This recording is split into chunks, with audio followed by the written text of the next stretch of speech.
Let's see how Sarah is doing. Remember, she is not using the 5A's approach. At your last appointment, you were still smoking, but you agreed to try and quit, did you? Well, no, but... Well, you should. Smoking is bad for your health. It's bad for your baby's health. Even cutting back would be good.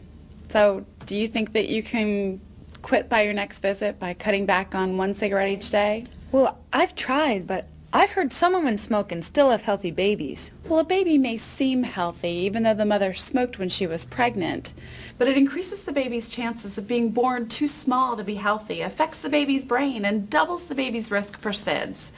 So you're taking a big gamble. Well, I can try. Quitting is the best thing that you can do. So do you think that you can try and do that before your next appointment? You can see the difference in how Sarah and Kathy counsel patients. Sarah is frustrated. She gives good information and a clear message to quit, but she is not assessing her patient. She missed recognizing Sue's readiness to change. By not using reflective listening, Sarah did not engage Sue in her own quitting process. Now, let's see the changes in Sarah's counseling after attending a training session using the 5A's and the stages of change framework. The key thing I learned from this training is that I need to understand where a patient is with smoking and her willingness to change before I can effectively counsel her. Now I listen more. I ask questions to get in tune with my patient. I recognize that quitting smoking isn't a single event. It is a whole process. Now I do all I can to help a woman make a decision to quit or prepare to quit. I feel like I've been pregnant forever. Oh, it's not much longer. You're 34 weeks now. Yeah, maybe he'll be a little early. Oh, I can imagine that you're ready to have this baby.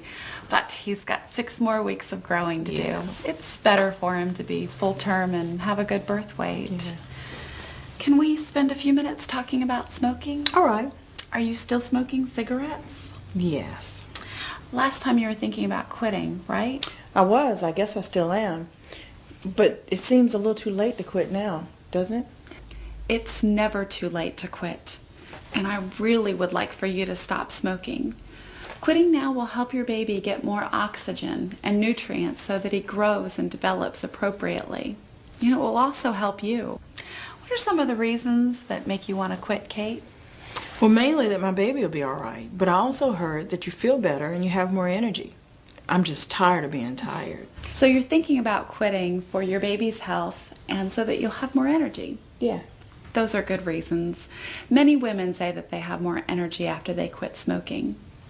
What are some of the other benefits that you can think of? I can save a lot of money. That's a good reason. We could all use more money. I know I should quit. I think about it all the time. Well, what do you think stops you from quitting? When I get stressed, I smoke. I can't imagine what I'd do if I tried to quit. But I worry about my baby and my smoking too. Well, it will really help your baby if you would quit smoking or if you cut back. Now, tell me about when you feel stressed. Oh, I have so much to do at work and at home and my other children. Everything seems to pile up and there's nobody to help me. I know those day-to-day stresses can feel overwhelming. If quitting is something that you really want to do, I'd be happy to help you make this happen. Yes, I'd like for you to help.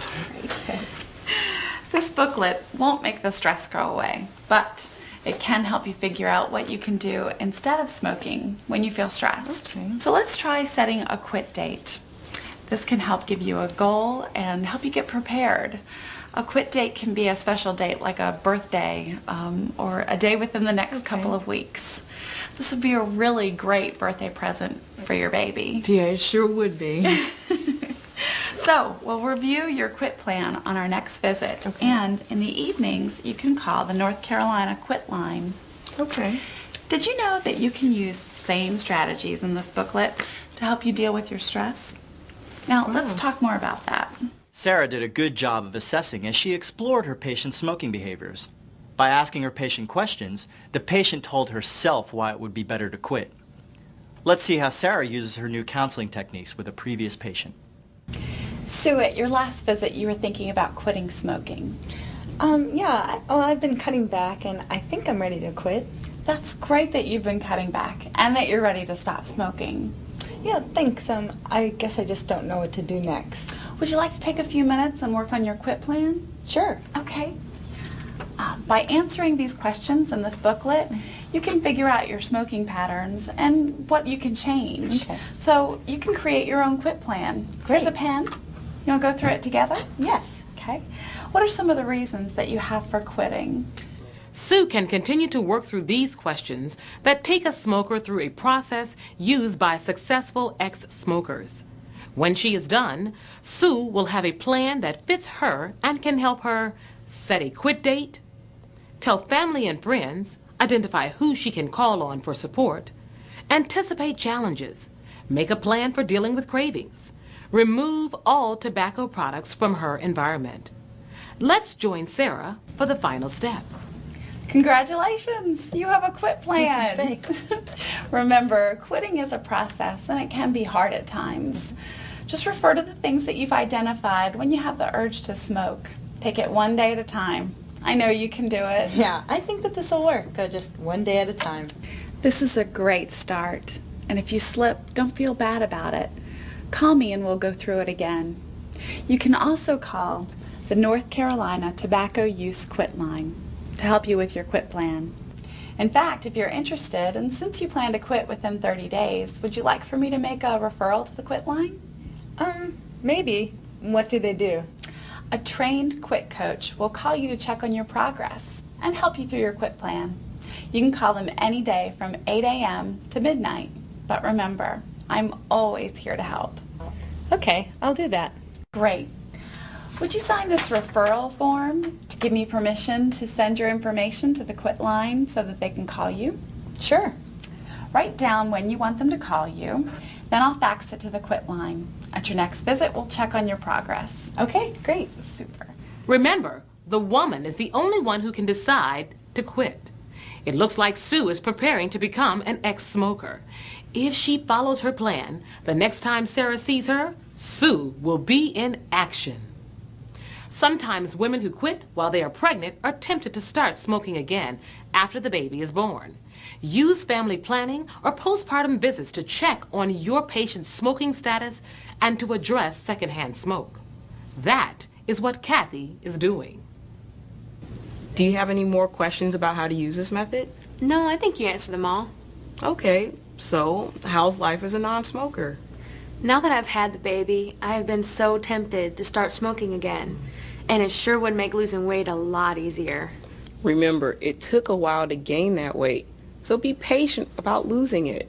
And besides, nursing uses extra calories and can make it easier for you to lose some of the weight that you gained. So what are you doing for exercise? I walk a little. Well, that's good. Keep it up. And I know it can be difficult to stay quit, so I'm glad to hear that you haven't started again. Well, it has been hard, but I did quit for my baby's health.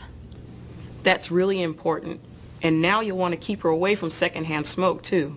Did you know that nicotine can be passed to the baby from breast milk?